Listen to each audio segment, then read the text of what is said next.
What's up, Mets fans? It's your boy CP, and welcome back to the True Mets Talk podcast. Another day, another player spotlight performance here, and this time it's going to be Mark Vientos and his statement season that he is having for the 2024 New York Mets. Let's get into it.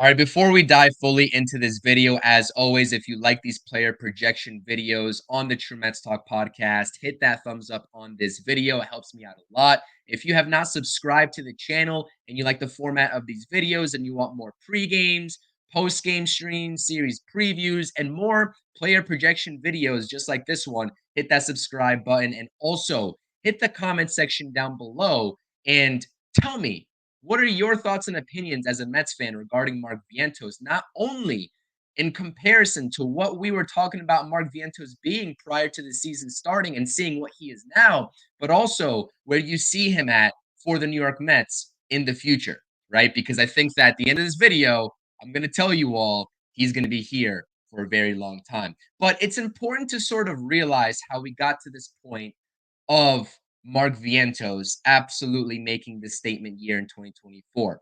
Prior to the season, I made a video about Mark Vientos and his projections alongside Brett Beatty. We were talking about Mark Vientos and what role he was going to have, whether he was going to be an everyday DH before JD Martinez came into the fold, or whether he was going to split time and the Mets were going to give him an opportunity to showcase what he has at third base alongside Brett Beatty. Well, we know what he is now. He's an everyday third baseman. He's proven that on a day-to-day basis, both offensively and defensively.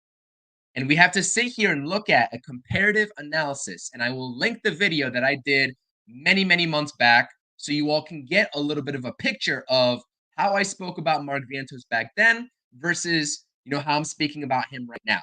And you will find that I always believed in Mark Vientos' back, but I did not believe in his third base defensive abilities, which he has by far, by none, proved me wrong. And I'm here to state that once and for all.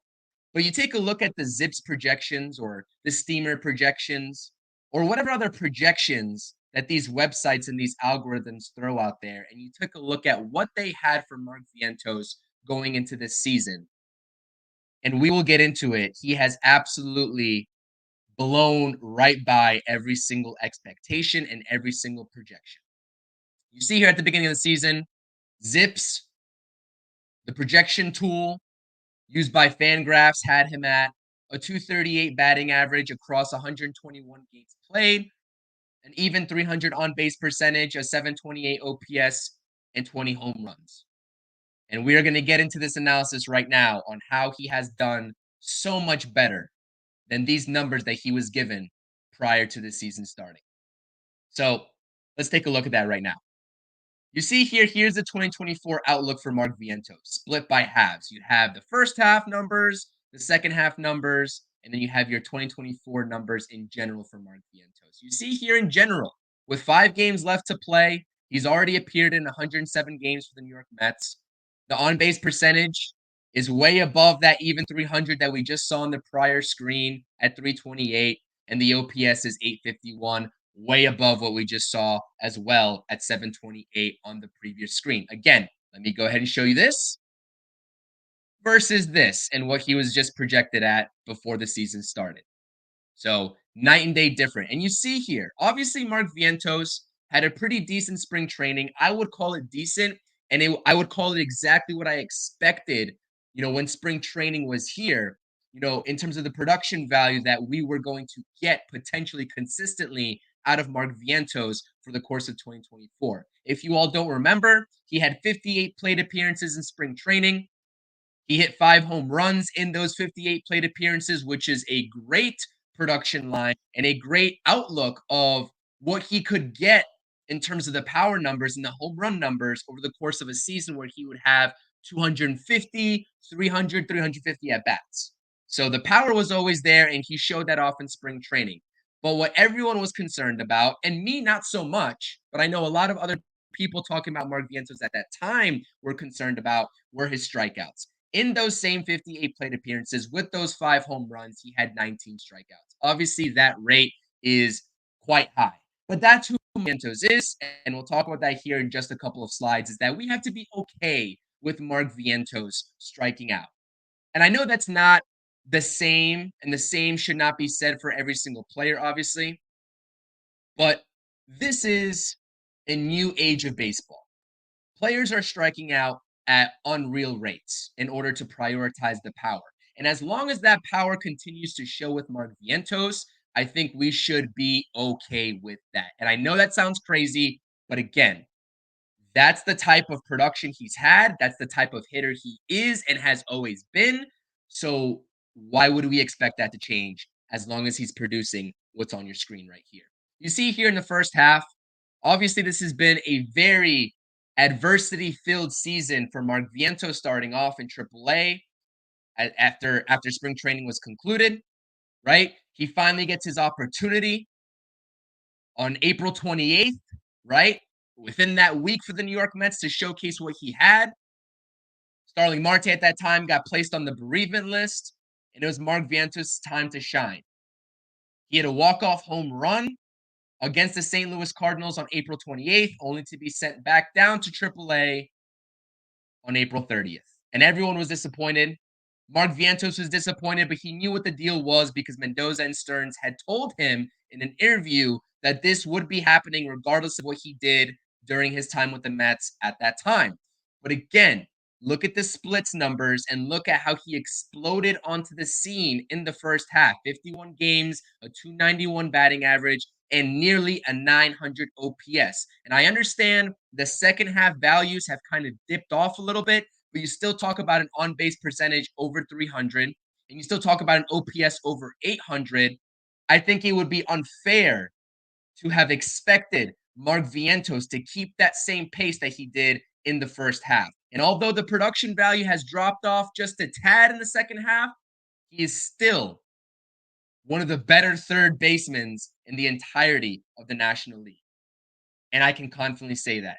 And I think a lot of Mets fans can confidently say that. And who would have been saying that to begin this season? So again, this just puts a spotlight on the production value that Mark Vientos came out of nowhere with this season. So let's take a look at Vientos by month because, again, this is a player spotlight. I am sitting here obviously owning up to my mistakes of misjudging his defensive abilities. Obviously, I'm going to link the video in which I told you all he was going to blow right by the projections before the season even started from the offensive standpoint. And I was kind of basing that video that he was going to be an everyday DH because obviously that was prior to the JD Martinez signing, and everything changed once JD Martinez got signed. But again, as fate would have it, Brett Beatty struggled, Mark Vientos gets his opportunity, and here we are now. He seized it, and he has not let it go. By the numbers, if you all know the New York Mets in 2024, I know that we're riding high. It's a disappointing loss to the Braves. 5 games left to play, still in the second wild card. But this team, in May, across the board, pitching, offense, everything, the win-loss record was abysmal. And we all like to take a look at Lindor's numbers and when he finally got things going and the Mets took off, Jose Iglesias when he got called up and how the Mets took off, etc. But we need to give the proper respect and the proper props, really, right? The proper props to Mark Vientos for holding the New York Mets down after he got recalled back up mid-May on May 15th. Because he came onto this team, he got back onto this team and produced immediately in tough times for the New York Mets. You see here in the month of May, 12 games played, 310 batting average, and a 917 OPS. When the Mets were going through one of their worst months of the season, trying to tread water in order to see better days ahead in June and July and August to get to this point where they're at right now, as I'm recording this on September 25th, Mark Vientos was a key player in that. And you see here, he's prospered through the summer months. June, it took a little bit of a dip. The numbers took a little bit of a dip, but still the OPS was there, the on-base percentage was there, and he was getting it done. In July, same thing across 25 games. He brought the batting average back up, 283, on-base percentage still great at 330, and the OPS again above 800, well above 800, almost approaching 900. So we really need to realize that in his first year being an everyday player, when many other guys in this lineup were struggling and this team was struggling in the win-loss column, Mark Vientos was there. He was there to hold things down both offensively and defensively. But how does this type of good season, come about? How does a player who we knew coming into this season struck out a lot, but we also knew he had a lot of power? How did that translate, and how did he get this consistent success over the 107 games that he's appeared in for the Mets this season so far? Let me tell you how. And we saw it in game 1 versus the Atlanta Braves in that 5-1 loss, where he had 2 hits and he accounted for the New York Mets' only run with a solo home run off of Spencer Schwellenbach. Mark Vientos by pitch count. As we all know, Mark Vientos is an aggressive hitter. He doesn't walk out. He doesn't walk a ton, but he also strikes out a ton. So how is he able to still hit 270? How is he still able to still put 26 balls out of the ballpark? Well, here are Mark Vientos' production values by pitch count in selective pitch counts. And the theme here is, especially with these numbers on 0-0 counts and 0-1 counts, you see here that he does not miss pitches early in the count. Again, first pitch swinging on an 0-0 count this season, he's hitting 415. And that showed itself against Spencer Schwellenbach, where he got 2 hits, and in both at bats, he hit the first pitch. That is not by coincidence. And all too many times we've seen, especially when this Mets offense as a whole have gone into slumps, they have been looking at strikes early in the count, or they've been swinging at it and just simply haven't produced and have missed on it, whether they foul it off or beat it into the ground, etc. But Mark Vientos has really maximized his at bats early in the count and has taken advantage. And even on 0-1, let's say he misses the first pitch, fouls it off, or just looks at it.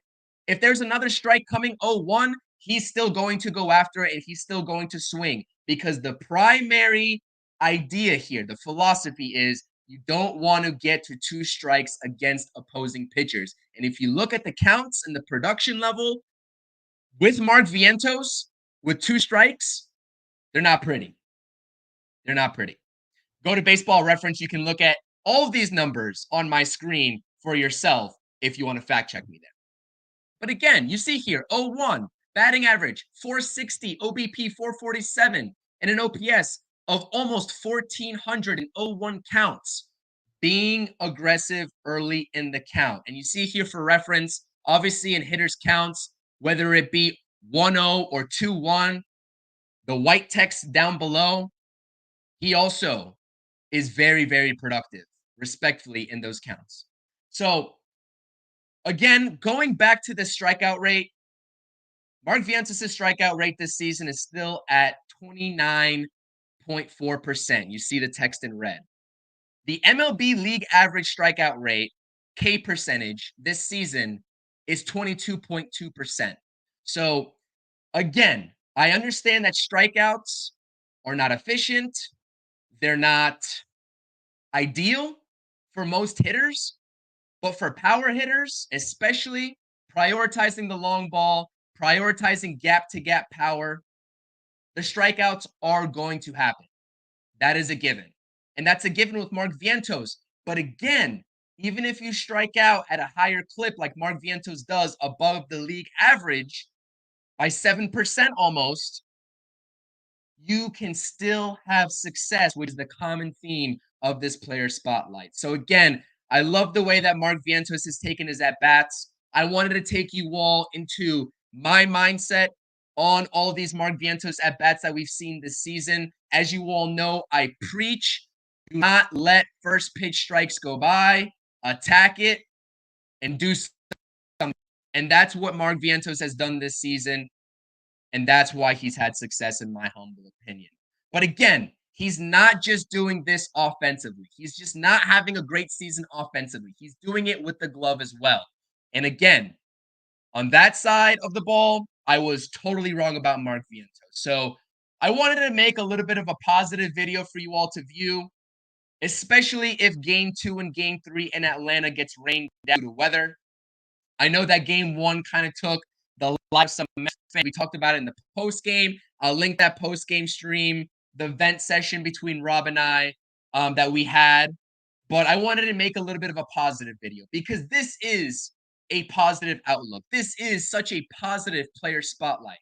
And you want to know why? Because Mark Vientos is going to be here for many years to come, and he is now a definite core piece for the New York Mets. I was not convinced coming into this season, even if he had a good season, that he was going to be a part of the Mets core long term. But especially with the uncertainty surrounding Pete Alonso, you have a fallback plan here and Mark Vientos playing first base. Now, I don't think that's the ideal route, especially in my mind, to take, but that's the fallback plan, if anything. But worst case or best case scenario, if Pete Alonso's still on this team, you have Mark Vientos to go out there and play a competent everyday third base for you even still. So I appreciate you all being here. Please hit those thumbs up on this video if you enjoyed this player spotlight, talking about Mark Vientos and talking about, where he's at right now compared to where I thought or where you all even thought he would be at the beginning of the season to this point. If you enjoyed the video, please subscribe, hit that thumbs up, and comment your thoughts and opinions down below. Let's go Mets. We'll continue to do the pregame and postgame streams. We've got more player spotlights coming. I have player spotlights to do. Edwin Diaz, Jose Iglesias, right? I have a lot more to do and to get to. So please don't go anywhere. We'll be talking Mets baseball all the time. I appreciate you all. Thank you for tuning into the True Mets Talk podcast. Until next time, let's go Mets. Peace out. Thank you for watching the True Mets Talk podcast. Make sure you're tapping on that notifications button and checking out all the latest content on the channel. Thank you.